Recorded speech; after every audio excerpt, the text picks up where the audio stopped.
Halo semuanya, aku hanya Kusumkan dari kelas 11F. Aku di sini mau ngejelasin tentang teks hikayat. Apa itu teks hikayat? Teks hikayat merupakan salah satu bentuk karya sastra lama yang berbentuk prosa. Hikayat bercerita tentang kehidupan keluarga istana, kaum bangsawan, orang-orang ternama, dan orang suci di sekitar istana, dengan segala kesaktiannya, keanehan, dan juga mukjizat dari tokoh utama. Terus, asal-usul hikayat juga istilah hikayat berasal dari bahasa Arab, yaitu haka yang berarti bercerita atau kisah.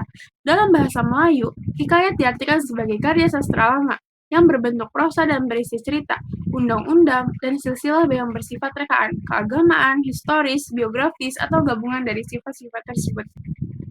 Ciri-ciri hikayat juga terbagi menjadi 7. Yang pertama, anonim. Yang kedua, istana sentris. Yang ketiga, statif. Yang keempat, menggunakan bahasa Melayu. Yang kelima, berisi nilai-nilai luhur. Yang keenam, fantastis. Yang ketujuh, alur cerita yang sederhana. Tujuan teks hikayat juga ada hiburan, pendidikan, melestarikan budaya, membangkitkan semangat, dan dokumentasi sejarah, dan itu adalah yang paling penting, guys. Terus, di sini aku juga mau tahu tentang struktur hikayat. Apa itu? Struktur hikayat ada abstraksi, orientasi, komplikasi, evaluasi, asolusi, dan kode. Lalu, dalam teks hikayat terdapat juga kaidah kebahasaannya. Yang pertama, menggunakan banyak konjungsi. Hikayat menggunakan banyak konjungsi atau kata penghubung untuk menghubungkan antar kalimat atau antar paragraf. Konjungsi yang sering digunakan dalam hikayat antara lain maka, tatkala, ketika, sehingga. Itu dalam hikayat. Yang kedua ada menggunakan majas. Hikayat sering menggunakan majas atau gaya bahasa untuk memperindah cerita dan membuat cerita menjadi lebih menarik. Majas yang sering digunakan dalam hikayat antara lain majas simile, majas hiperbola, dan majas personifikasi. Tentunya, dalam teks hikayat juga pasti udah gak asing lagi yang sama yang namanya majas. Terus, ada menggunakan kata arkais.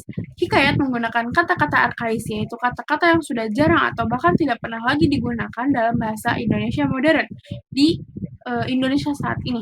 Kata-kata arkais ini digunakan untuk menciptakan kesan kuno dan klasik dalam cerita hikayat.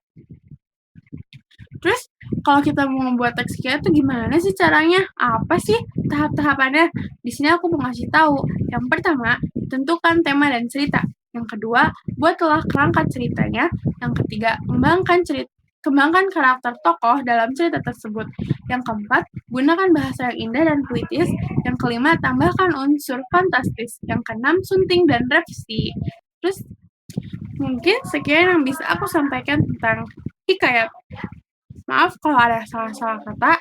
Sekian, terima kasih. Bye-bye guys.